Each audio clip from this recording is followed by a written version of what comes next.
Corner Talk. We're here with Kamaka at Bellator 291, who is Jeremy Kennedy's teammate right now. Dude, how are you experiencing Dublin so far? I like it. It's everything that I ever thought of Dublin from what I would think, Yeah. and more. Cool to see the different country. Cool to see different people's accents and just what they think about certain things in America or what about their own country that we don't even know about. So Yeah. it's cool, good experience. It's like both our first time here. Like I've never been to Dublin either. So Yeah. this is actually my first time. And how's the preparations going? Because you're here with your teammate who has just a massive fight going up. Let's talk about him first, I guess. Jeremy Kennedy is number 5 now, coming off of a win against Aaron Pico. It was Yeah. like the shoulder popped out. That was coincidentally the last Bellator event I was at as well. So yeah. Yeah, he's been looking good. I was in Vegas the last month of Jeremy's training camp, and then obviously here. Mm-hmm. Then I got my fight while I was in Vegas. But he's been looking good. I'm confident in him, but I work with him every day, right? So Yeah. a little bit biased, but I believe in his skill set. I believe that he's one of the best grapplers in 145 in MMA, and there's things that I take from him every day. And true professional doesn't cut any corners, so I'm excited for him to get the job done, to finish one part left of the And it's camp. like he's fighting number 3. So that's a big step. Like he can probably jump like a couple of people then if he gets to especially if it's a spectacular finish or so then he starts could bring him in title contention. For sure. I mean, that's what is said, or that's what we've been hearing. So, that's what kind of excites him, excites us as a team. And I mean, if he wins, the winner should get a title shot. The guys above them already fought for a title. Pedro already fought for a title. The guy Adam Borix just lost to To people that was the Pitbull same not too event. long ago. Yeah. So so kind of that was kind of too fresh. Mhm. So winner of this could slip in Exactly. and fight him next. What does that do for you, kind of like for yourself, to see someone you're working that closely with sort of like make it to that level right now? And I mean, it's good because I worked with like a lot of guys. I worked with Aljamain Sterling for Peter Yan camps. I've also got to work with my cousin Ray Cooper. So. Sure, I forgot he's your cousin. Yeah, I think I Yeah. heard that before. Yeah. Yeah, and I got to Oh, that's huge. I got to train with Islam. Mhm. I get to train with Max Holloway. So it's good. But like this one, I'm the main training partner. I'm the main guy.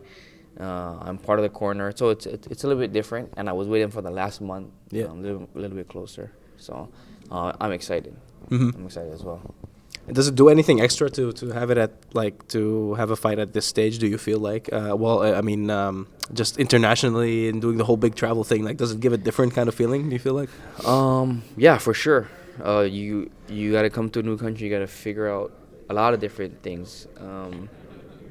Get adjusted to the time, the type or your restaurants that you're okay with, your groceries you're okay with, No. driving on the other side of the road.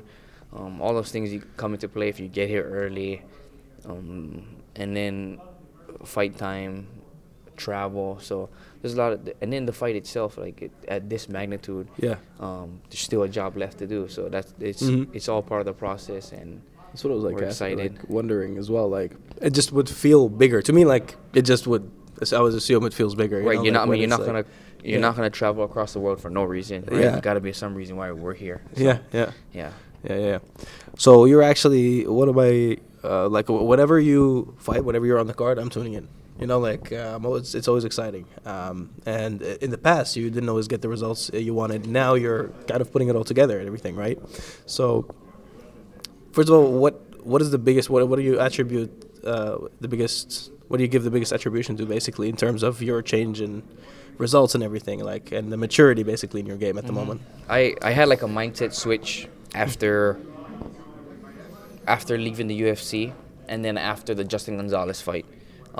Just things in my personal life and career, you just got to make some changes, and you got to dig deep. And it's not even maybe physical of what you're doing, working hard. it's got to be mental things on how you look at what you're doing, and that's what it was. And so I mean, so to the average person, it won't look like much, but I made like changes on the way I look at certain situations that help me in my career, help me in my day to day, and just help me be more professional. Is it like, because sometimes you see when people start getting their life together, basically things outside of their career, their sport and everything, then it starts falling into place sometimes, like, are there things there that you sort of feel fixed your game a little bit? Once they say like the way you do one thing is how you do most things, or all things. If you so I feel like as the more professional I am outside of my career, as far as being a dad, being a good guy outside, or doing what I gotta do as a husband, and a dad, and my day to day, that will help me in my career. I'm be more professional in my career, and vice versa. So for sure, I feel like how you do one thing is how you do most things, and especially if you love something. So that's the biggest thing. Sounds like just structure is basically what you're saying. There's like more structure now, and Yeah, or like more of a. But it'll vary for different people. Every my case can be different from somebody else's case. Yeah. And so on. So whatever works for you that's what works for you. You got Yeah. You figure it. You got to figure it out. And I feel like I did some figuring out on what I need to work on and how I'm gonna work on it, and that's where I feel like I've turned a corner, especially. Because it's not the training, because I'm always thinking, I'm always adding new stuff in, but being able to use it all, I gotta be able to figure it out in my day to day. Yeah. So you feel like physically you've always been doing the same amount of work, or like. Yep. Yeah. So it was really just like a huge mental shift in things outside of the sport. Yeah. And that's what they say. The sport is like more than 80% mental. Yeah. Any sport, I guess. Any sport. Yeah. I mean, once you figure that out. I'm a little bit biased because. Any sport, yes, but I feel like no sport is like this sport.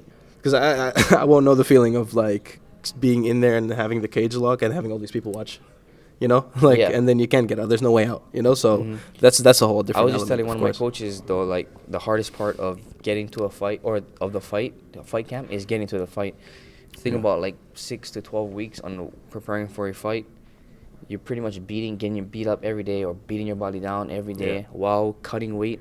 Or while trimming down, dieting, it's more unlikely that you're going to get to a fight than you are, just because what you got to prepare, how do you prepare yourself?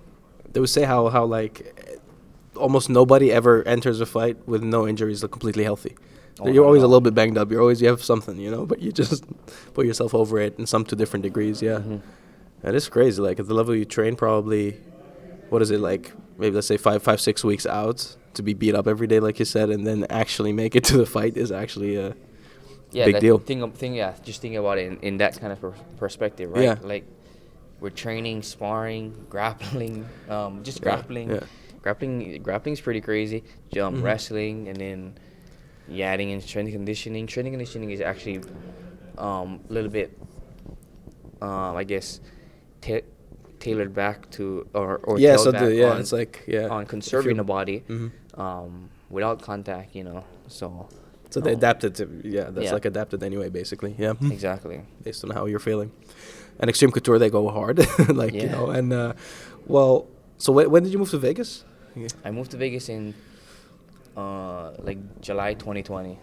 Okay, so was it? So that was still during the UFC. Stint, that was right in the beginning of the UFC. Right at the beginning, and you did it because you got into the UFC. Yeah.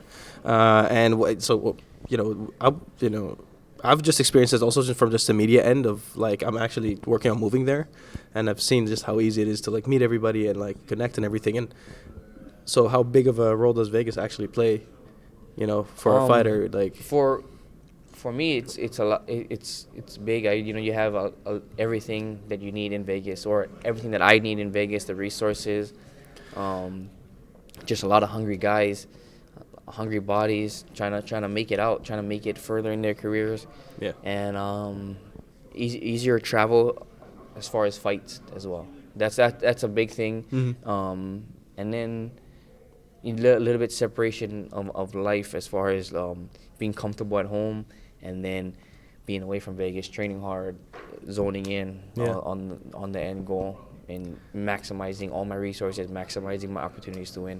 Yeah. I found it actually, because people always ask, like, is it hard to focus in Vegas? Like, when I experienced it myself, like living there for a little bit, I actually was like, it's actually a very easy place to focus on, depending on your I mean, I don't goals. Yeah. I don't gamble at all. So, Yeah, it's yeah. Yeah, I don't gamble at But all. just like that whole life, it's like it's a very tiny like portion of it that's there, and if you stay out of it, like it's really easy to focus, because also there aren't that many distractions outside. Exactly. It's like it's just also far from everything, you know. Yeah. That's so. How do you see, like, what's 2023 going to look like for you? 2023, April, we're going back home to Hawaii. I think I'm going to be the best version of myself, in a total package, and one step closer to, becoming the best in the world. And just putting it all together, every fight, every step of the way. Not every fight you're going to be able to put it all together, but slowly putting it all together and for the right time. Yeah, so you feel like you don't have to rush.